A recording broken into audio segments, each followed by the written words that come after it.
말씀의 제목은 사랑은 감사입니다. 사랑은 감사입니다. 매 주일마다 사랑 시리즈로 말씀을 전하고 있는데 사랑은 관계입니다. 말씀을 전했고 또 사랑은 친밀함입니다. 친밀해야 진짜 사랑이다.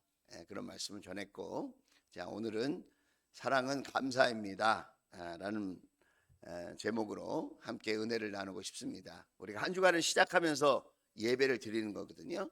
자, 이번 한 주간은 특별히 올 하반기 그리고 앞으로 우리의 모든 인생이 이렇게 사랑 가운데 감사가 넘치는 근사하고 멋진 삶이 될 수 있기를 주의 이름으로 축복합니다. 그래서 오늘 말씀을 통해서 깨닫는 은혜를 저와 여러분에게 우리 하나님 주시고 또 그 말씀을 가지고 실천할 수 있는 그런 은혜가 있어서 말씀의 축복이 경험되어지는 저와 여러분의 삶이 이루어질 수 있기를 소망합니다. 할렐루야. 말씀은 감상용이 아니라 그랬죠? 말씀은 실천용이다. 그러니까 한 말씀이라도 한 단어라도 붙들고 내가 실천하려고 할 때 하나님의 말씀이 과연 능력의 말씀, 축복의 말씀이구나, 나에게 유익이 되는구나, 그걸 알 수 있어요. 자, 우리의 인생은 다 유한합니다. 다른 말로 말하면 제한적이라는 거예요. 하나님은 영원히 존재하는 분이시지만 우리 사람은 시간의 제한 속에서 살다가 시간의 끝을 경험합니다. 인생이 70이요 80이라도 그 자랑은 수고와 슬픔뿐인데 속히 날아간다 그랬어요. 속히 날아간다. 여러분 몇 살 되셨어요? 대답하지 마시고 과거를 한번 생각해 보세요. 지나온 세월을 손살같이 지나갔죠. 하루하루는 잘 안 가는 것 같고 세월이 더디 가는 것 같은데 뒤돌아보면 모든 시간들이 성경에 있는 말씀처럼 화살같이 또 앞에 아침에 피었다지는 꽃처럼 그렇게 우리 인생이 유한하고 제한적인 삶을 살게 되어진다는 것. 그래서 참 인생이 길다 이렇게 말하는 분들보다는 참 인생이 짧다 그래요. 우리 어르신들도 만나면 마음은 아직도 청춘인데 뭐 손발이 말을 안 듣는다 그래요. 마음은 아직도 청춘이에요. 20대 갖고 뭐든지 다 할 수 있을 것 같은데 나도 모르게 이렇게 세월이 가서 이렇게 연약하게 되었다고 고백하는 거죠. 자, 이 짧은 인생인데 이 짧은 인생 동안 우리는 사랑하기에도 부족한 시간들을 보내고 있거든요. 사랑하기에도 짧은 시간에 우리는 어떻게 하루하루를 보내면서 살아야 행복한 삶이 될까? 보람 있고 가치 있는 삶이 될까? 오늘 성경은 저와 여러분에게 이렇게 말씀하고 있어요. 자, 데살로니가전서 5장 18절 우리가 다 암송하는 말씀 중에 하나인데 모든 일에 감사하십시오. 모든 일에 감사해. 모든 일에 감사해. 여러분, 모든 일에 감사라는 게 무슨 말이냐? 왜 모든 일에 감사해야 되느냐? 감사라고 하는 게 우러나와야 감사하는 거 아니에요? 하고 싶어야 감사하는 거지. 어떻게 모든 일에 감사를 합니까? 우리가 무슨 감사하는 기계입니까? 어떻게 성경은 모든 일에 감사라고 그래요? 여러분도 인생을 살고 있잖아요. 모든 일에 감사가 나옵니까? 감사하고 싶은 마음이 우러납니까? 하루를 살다 보면 화나는 일이 더 많은 것 같아요.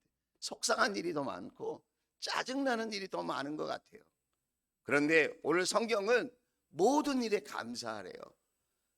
이것이 그리스도 예수 안에서라고 그래요. 예수 안에서라는 말은 예수 안에 있는 사람은 감사할 수 있는 자격이 있다는 거예요. 그리고 예수 그리스도 안에서라는 말은 이렇게 구원받은 하나님의 자녀 예수 그리스도 안에 있는 사람들에게는 감사할 수 있는 능력도 주시겠다는 말입니다. 우리의 힘만 같으면 감사하기가 참 어렵고 곤란할 텐데, 정말 예수님을 믿는 사람들에게는, 신자들에게는, 성도들에게는, 그리고 그 성도의 권세를 아는 자들에게는 그런 감사의 삶을 살 수 있는 그런 능력을 보장해 주시겠다는 거예요. 그래서 바라시는 게 뭐예요? 여러분에게 바라시는 것은 감사의 삶인데, 그것이 뭐예요? 하나님의 뜻이라는 거예요. 하나님의 뜻. 한번 따라서 하겠습니다. 하나님의 뜻입니다. 네, 옆 사람을 보면서 감사는 하나님의 뜻입니다. 시작. 네, 자, 성경을 보면 하나님의 뜻이 무엇인가 알 것도 같고 모를 것도 같아요. 성경을 읽고 우리가 묵상하고 또 우리가 하나님 말씀을 듣잖아요. 그러니까 말씀을 들을 때는 야, 이게 하나님의 뜻이구나 이렇게 생각되기도 하는데, 막상 그 말씀대로 살려고 해보면 그 하나님 뜻 아닌 것 같고 그렇게 안 살아도 될 것 같고 그런 생각이 들기도 해요. 그러면서 이제 혼란이 오는 게 뭐냐면, 하나님의 뜻이 도대체 뭐지? 하나님의 뜻이 도대체 뭘까? 여러분도 뭔가 결정하려고 하실 때마다, 선택하려고 할 때마다 이것이 하나님의 뜻일까? 그런 생각 아마 한두 번쯤은 해보실 거예요. 그러다가 갈등이 생기고 혼란이 오고 유혹을 받으면 에이 모르겠다, 내 마음대로 한번 해봐야지. 그걸 내 식대로 하는 거죠. 자, 성경에 보면 하나님의 뜻이라고 하는 것이 분명하게 있어요. 저도 늘 하나님의 뜻이 무엇인가를 놓고 기도하지 않겠습니까? 말씀을 보지 않겠습니까? 저도 갈등이 있고 고민이 많아요. 그런데 우리 믿음의 선배들이 하나님의 뜻이 무엇인지를 다 연구해 놨더라고요. 심지어 어떤 분은 책으로 만들어 놨어요.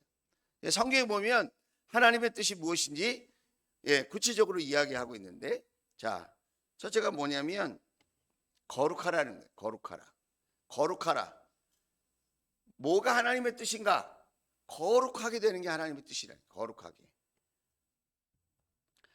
또 하나님의 뜻이 무엇인가?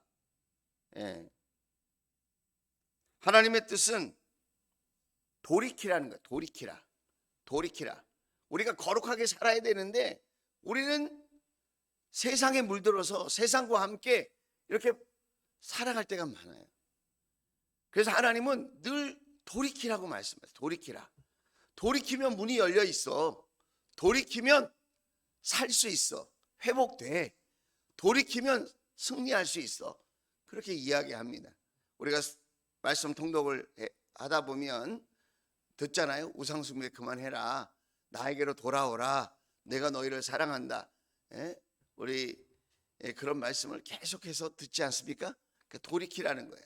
하나님의 뜻은 또 뭘까? 그 다음에는 나를 알라는 거예요. 그러니까 왜 이렇게 돌이키지 못하고 거룩하게 못 살까? 우리가 하나님을 너무 모른다는 거예요. 그래서 하나님의 뜻은 하나님을 더 알아가는 거예요. 하나님을 더 알아가는 거예요. 여러분, 사랑의 대상을 알아가면 알아갈수록 더 풍성한 사랑을 나눌 수 있지 않겠습니까? 자, 하나님의 뜻은 또 뭐냐? 하나님의 뜻은 사랑하라는 거예요. 사랑하라. 사랑하라. 또 하나님의 뜻은 무엇이냐? 하나 되라는 거예요. 하나 되라. 하나 되라. 사랑하면서 하나 되라는 거예요. 또 하나님의 뜻은 뭐냐? 기도하라, 기뻐하라는 거예요. 그 다음 하나님의 뜻은 기도하라는 거예요. 자, 제가 이렇게 쭉 이야기했어요. 언젠가 세겹절 기도회 할 때 하나님의 뜻 시리즈로 제가 이렇게 한번 말씀을 나눴으면 좋겠다, 이런 생각이 듭니다. 자, 하나님의 뜻은 성경에 이렇게 나와 있어요.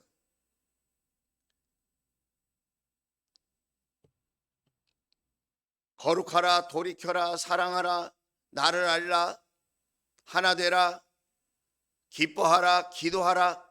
이게 다 하나님의 뜻이라는 거예요. 그리고 오늘 성경 말씀에 감사하라, 이것도 하나님의 뜻이라는 거예요. 감사하라. 하나님의 뜻이라는 것은 하나님의 마음이라는 것이고 하나님의 결정사항이라는 거예요. 하나님이 이렇게 결정하셨다는 거예요. 결정하셨다. 하나님의 뜻이라는 것은 하나님의 명령이라는 거예요. 명령. 하고 싶어서 하고 하기 싫어서 안 하고, 이게 아니라는 거예요. 하나님의 명령은 조건 없이 하라는 거예요. 그림을 하나 보여드리겠습니다. 자, 거기 PPT에 보면 그림이 하나 나와 있는데, 자,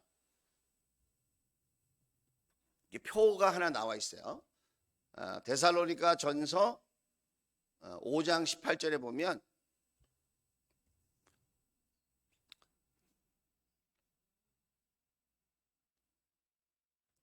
그림이 나와 있는데 안 보여줘도 괜찮습니다. 자, 자, 오늘 성경에 보면 이렇게 돼 있죠. 18절 보여주세요. 그냥 거기 보면 모든 일에 감사하십시오. 나왔네. 자, 모든 일에 감사하십시오. 이렇게 돼 있어요. 그러니까 모든 일에 감사라는 말은 시간적으로는 언제나 감사라니까. 언제나 아침이나 점심이나 저녁이나 내가 어떤 시간을 맞이했던지 언제나 감사라는 거예요. 장소적으로는 뭐예요? 어디서나 감사라는 거예요. 교회에서나 목장에서나 가정에서나 일터에서나 누구를 만나는 어떤 공간 장소이든지 감사라는 거예요.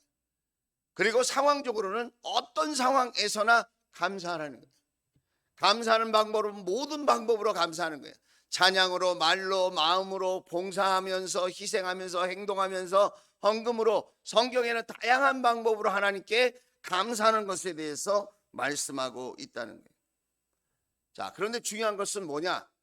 우리가 하나님의 뜻을 몰라서 실천하지 못하고 순종하지 못할 때가 있어요.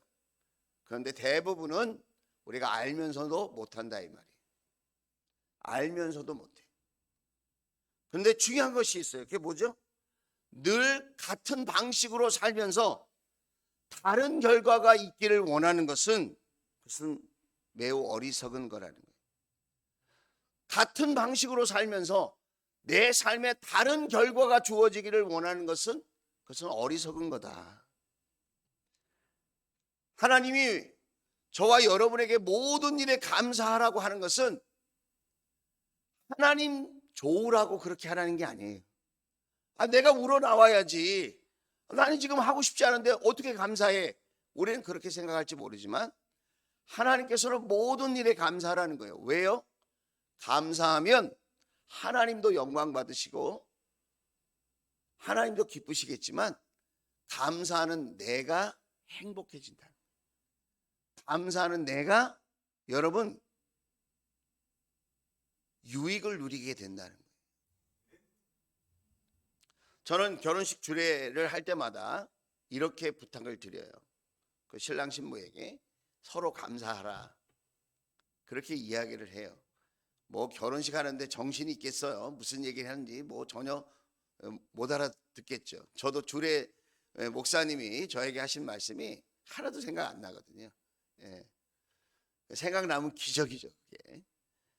그래도 제가 꼭 말씀을 드려요.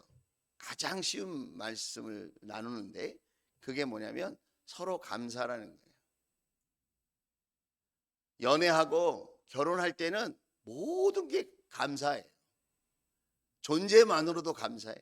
당신이 나의 신랑, 당신이 나의 신부가 되어줬다는 것이 내 앞에 이렇게 서 있다는 것이 감사해요. 웃는 것도 감사하고 먹는 것도 감사하고 모든 게 감사해요. 자는 모습도 감사하고. 근데 한 2, 3년 살면 자는 것도 안 감사, 먹는 것도 안 감사, 말하는 것도 안 감사. 뭐 안 감사하면 나에게 좀 미워 죽겠어.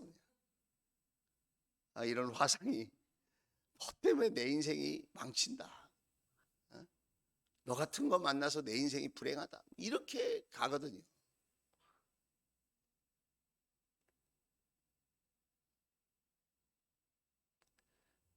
행복한 부부, 행복한 가정을 보면 특징이 하나 있는데 서로에게 감사하는 마음이 있다는 거예요. 그리고 감사를 표현하는 거예요. 아이들에게 직장을 가거나 학교를 가거나 무슨 일을 하는 아이들한테 고맙다고 얘기를 자주 해요. 부모가. 자녀들도 부모에게 고맙다고 얘기를 합니다. 아침상을 맞이하고 저녁상을 맞이하면서 그냥 안 먹어요. 엄마 감사해요. 오늘 참 맛있었어요. 감사를 표현하는 거예요. 남편과 아내도 출근하기 전에 서로 허그하고 안아주면서 여보 고마워, 감사해 얘기하는 거죠. 갔다 오면 또 안아주는 거죠. 돈이 듭니까? 뭐 크게 희생해야 할 수 있는 거예요? 그런 거 아니라 감사하는 마음이 있으면, 감사하려고 하는 의지가 있으면 할 수 있는 거예요. 감사는 감정이 아니에요. 우러나서 하고 싶어서 그건 감정의 문제죠. 오늘 성경이 말하고 있는 것은 감사는 감정의 문제가 아니라는 거예요. 이거는 선택이고 의지라는 거예요. 예수 그리스도의 십자가의 사랑을 아는 사람이라면, 예수 그리스도 안에서라는 말이 그 말이거든요. 예수 그리스도의 십자가의 사랑을 믿는 사람이라면 그 믿음 가지고 의지적으로 감사하라는 거예요. 의지적으로 감사하라. 특별히 감사할 때마다 이것이 하나님의 뜻을 이루는 근사하고 멋진 순종이라는 것을 여러분 기억할 수 있기를 주의 이름으로 축복합니다. 두 번째로는 여러분, 감사는 변화시키는 능력이라는 거예요. 감사는 우리의 삶을 조금씩 나아지게 해요. 감사하면 감사할수록 그 사람의 인격이, 그 사람의 믿음이 성숙해져요.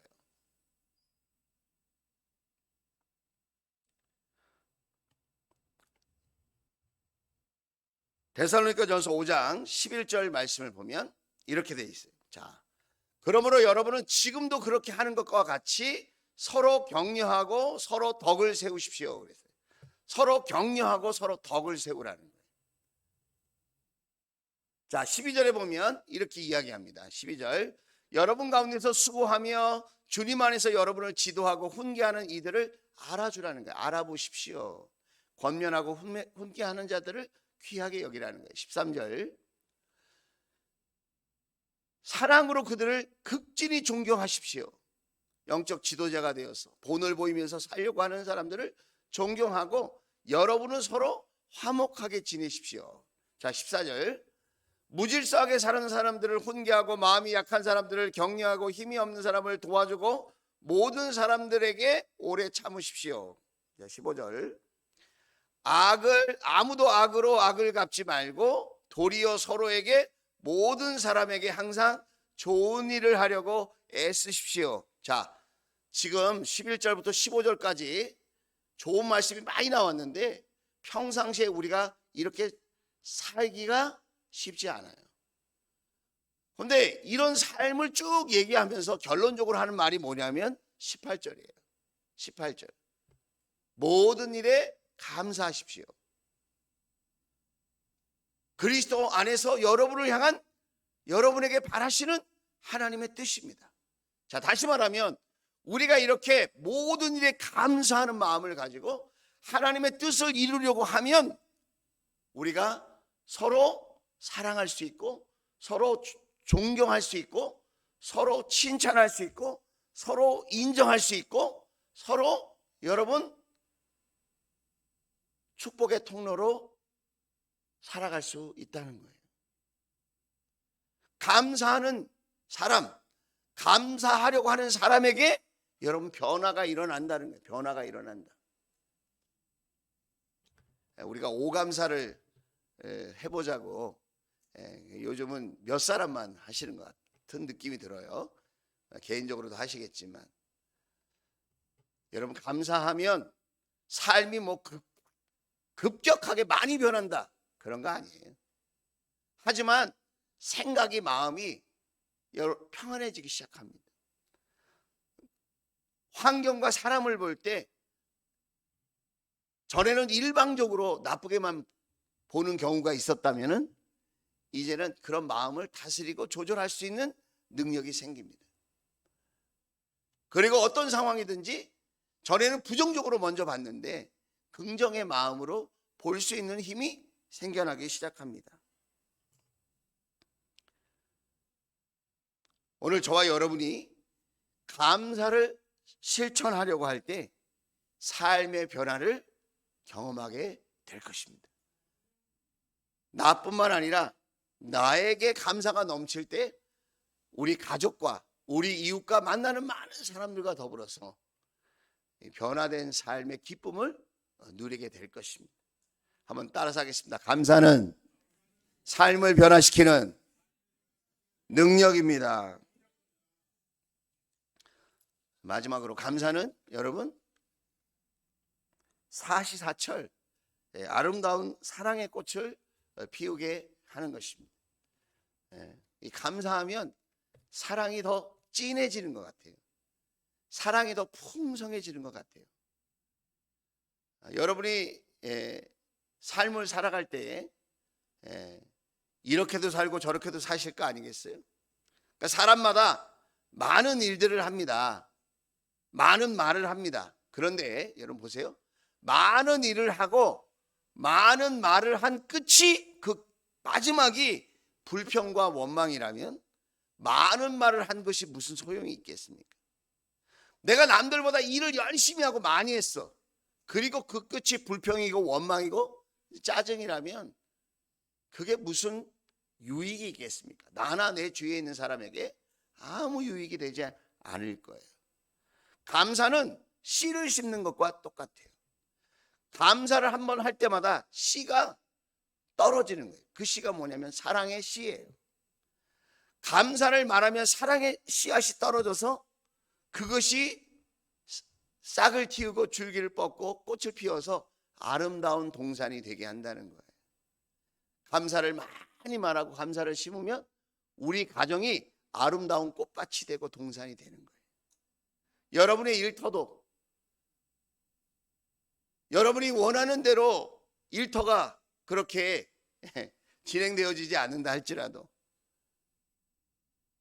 우리가 원하는 방식으로 세상이 돌아가지 않는다 할지라도 나만은 감사의 씨를 감사의 삶을 살아보아야 하겠다고 결단을 하고 여러분이 감사의 말을 시작하면 감사를 표현하기 시작하면 여러분 주위가 아름다운 사랑의 꽃으로 활짝활짝 피게 될 줄로 믿습니다. 감사하면 웃음이 나오고 얼굴이 환해지거든요. 웃는 얼굴에 침 못 뱉는다 그러잖아요. 감사하는 사람은 가까이 하고 싶어요. 불평하고 원망하는 사람은 멀리 하고 싶어요. 짜증내는 사람을 좋다고 하는 사람이 있을까요? 욕하고 비난하고 원망하는 사람을 곁에 두고서 같이 일하고 싶다는 그런 주인이 있을까요? 없어요.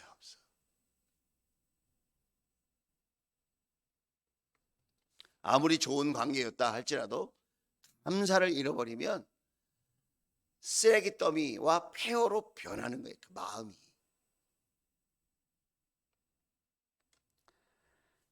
그래서 저와 여러분이 이렇게 사랑의 꽃을 많이 피우게 하려면 이렇게 좀 적용해 보면 어떨까 제가 생각해 봤어요. 자, 그게 뭐냐면 하나님을 사랑하고 이웃을 사랑하기를 원하면 다른 것도 해야 되겠지만 먼저 감사의 좀 마음을 가져보자는 거예요. 감사의 마음을. 하나님을 사랑한다면 예수님의 사랑을 내가 정말 믿는다면 9월 한 달 동안 하나님께 감사를 많이 해보자 지금. 할렐루야. 뭐 기분이 안 좋으세요? 감사를 많이 해보자니까요. 9월 한 달 동안. 그리고 정말 우리 가족과 이웃들을 목장 식구들을 사랑한다면 정말 사랑하는 마음이 진심이라면 어떤 상황 속에서든지 어떤 형편에서든지 감사를 한번 더 많이 해보자 이거예요. 감사를 표현해보자. 목자 목녀로 있는 게 얼마나 감사합니까? 목원으로 있는 게 얼마나 감사합니까? 여러분 예배할 때 여러분 혼자 예배한다고 생각해 보세요. 옆 사람과 같이 예배하니까 여러분의 예배가 더 풍성해지는 것이거든요. 당신이 있어 감사합니다. 시작. 여러분 입을 여세요. 네가 있어 짜증이야. 네가 없으면 내 예배가 행복해질 것 같아. 하나님 얘 좀 어떻게 좀 해주세요. 얘 좀 빼주세요. 얘 좀. 그러면 하나님이 나부터 빼요.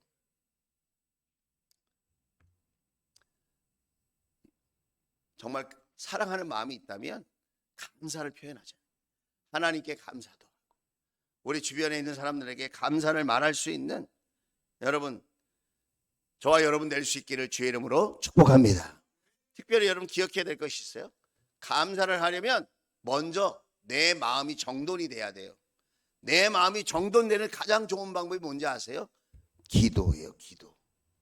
하나님 말씀을 기억하면서 기도할 때 내 마음이 새로워져요. 내일부터 무슨 일이 일어나죠? 내일부터 목장 축복을 위한 세겹줄 기도회가 시작됩니다. 목장 식구들이 나와서 찬양하고, 여러분 그 목장이 조에서 안내를 쓰고, 우리 목자님들이 기도하고, 우리가 서로 짝을 이루어서 함께 기도하는 시간을 가질 거예요. 상상 이상으로 하나님께서 큰 은혜와 축복을 주실 줄로 믿습니다. 그래서 우리는 더 많은 감사를 표현하기 위해서 우리는 기도부터 시작해보자, 그런 거예요. 우리가 또 이 감사를 생각할 때 적용해 보면 좋은 게 뭐냐면, 작은 관심과 배려를 한번 실천해 보자는 거예요. 9월 한 달 동안 작은 관심과 배려를 한번 실천해 보자. 아예 감사해야 돼, 그리고 끝나는 게 아니라 정말 이 감사가 우리 삶에 나타날 수 있도록, 우리 가정과 우리 목장과 우리 삶 속에 나타날 수 있도록 작은 관심과 배려를 가지고 감사를 한번 실천해 보자는 거예요. 문자를 보내거나 카톡을 보내거나 전화를 하거나, 어느 가정에 부부 이야기를 좀 하고 싶어요. 이 부부는 특별한 할 말이 없는데 하루에 꼭 두세 번씩 연락을 한다는 거예요. 아주 엄청 바쁜 직장인들의 맞벌이를 하는데도 그렇게 서로 지금 뭐해? 점심 뭐 먹었어? 언제 끝나? 차는 마셨어? 어떻게 회사에 잘 도착했어? 이런 거 물어보는 거예요. 굉장히 어렵죠, 어떤 사람에게는. 그냥 알아서 잘 살고 무소식이 희소식이지 뭐 이런 분들도 없지 않아 있어요. 그러나 한 번이라도 내가 이렇게 작은 관심과 배려하는 마음으로 이렇게 표현을 한번 해보는 거예요. 예. 우리는 하면 됩니다. 할 수 있습니다. 예. 그러면 누가 먼저 행복해진다고요? 내가 먼저 행복해진다. 자, 마지막 세 번째는, 여러분 우리가 어떻게 실천하면 좋겠느냐, 이거를 계속해서 훈련해 보자는 거야. 훈련. 여러분 감사는 그냥 되는 게 아니에요. 감사를 실천하기 위해서 우리는 훈련해야 된다는 거예요. 어디서요? 가정과 목장에서 훈련하는 겁니다. 가정에서 하는 거예요, 이거를. 여러분 가정에서 서로 감사하다고 말할 수 있는 사람이 사회에서도 하게 되는 거예요. 집에서 감사하다고 말하지 않는 사람이 바깥에 가서 감사하다고 말하기는 쉽지 않아요. 감사가 체질이 될 수 있기를 주의 이름으로 축원을 드립니다. 모든 일에 감사하십시오. 이 말은 언제나 어디서나 어떤 상황 속에서나 감사의 체질로 살아가라는 거거든요. 가정에서 서로에게 감사하고, 목장에서 우리가 감사를 풍성하게 나눌 때에 여러분 우리는 하나님의 뜻을 이루는 멋진 믿음의 삶을 살게 되어질 줄로 믿습니다. 그래서 여러분 이렇게 했으면 좋겠어요. 여러분 혹시 몸이 아프십니까? 몸이 아프시다면 하나님께 감사를 한번 표현해 보면 어떨까요? 하나님, 내가 몸이 아프지만 하나님의 사랑 때문에 감사합니다. 나에게 집중하고 내 형편에 집중하는 것이 아니라 하나님의 사랑을 생각하면서 감사를 얘기하는 것이죠. 그럴 때 그 감사를 하나님은 믿음의 고백으로 받으실 거예요. 여러분 혹시 직장일과 사업이 힘드신 분이 계십니까? 그럴 때 한번 감사해 보세요. 하나님께서는 그 감사를 놀라운 믿음의 고백으로 받으실 거예요. 이렇게 힘든데도 네가 감사하는구나. 이렇게 어려운 상황인데도 나에게 감사를 말하는구나. 너는 진짜다. 하나님께서 주변 환경을 변하게 하시고 돕는 사람들을 붙여주시고 막혔던 문이 여러분 열리게 될 줄로 믿습니다. 혹시 가정에 자식이 속을 새기고 부부 가운데 남녀가 요즘 사이가 좀 안 좋습니까? 너 때문에 내가 속을 썼네. 만약에 그런 상황이라면 이럴 때 하나님께 감사해 보세요. 속이 썩고 막 답답하고 힘들지만 그럴 때 우리가 하나님의 사랑을 기억하고 감사할 수 있다면 그 감사의 고백이 축복의 고백으로 바뀌게 될 줄로 믿습니다. 여러분, 이렇게 간증을 들어보면 말이죠, 그렇게 속썩이고 그렇게 삐딱하게 살던 자녀들도 하나님을 만나면, 하나님의 때에 하나님을 경험하면 더 풍성한 간증을 하는 것을 보게 되어져요. 지금만 보지 말고 여러분 미래를 보세요. 여러분의 가정은 더 행복해질 수 있습니다. 하나님 앞에 미리 감사할 수 있게 되기를 주의 이름으로 축원을 드립니다. 혹시 목장 생활이 힘드십니까? 목원들 때문에 어려움을 겪습니까? 우리 가족이 아닌 다른 가족을 사랑하려고 애쓰는데 그것이 뜻대로 잘 안 됩니까? 그럴 때 감사해 보십시오. 하나님께서 다 기억하시고 하나님께서 더 놀라운 은혜로 풍성케 만들어 주실 줄로 믿습니다. 감사할 수 있어서 감사하는 게 아니에요. 하나님의 사랑을 기억하고 감사하는 겁니다. 행복해서 감사하는 게 아닙니다. 감사하면 행복해집니다. 감사하면 사랑이 넘칩니다. 감사하면 하나님의 능력을 경험합니다. 사랑하는 주원가족 여러분, 9월달 감사를 다시 시작해 봅시다. 그리고 그 감사를 날마다 표현해 볼 수 있기를 주의 이름으로 축원을 드립니다. 감사는 거룩한 삶의 시작이요, 하나님의 뜻을 이루는 길이요, 감사는 하나님의 능력이 될 줄로 믿습니다. 여러분 하나님을 사랑하십니까? 예. 여러분 우리 주원 가족들을 사랑하십니까? 그러면 감사하십시오. 사랑은 감사입니다. 기도하겠습니다.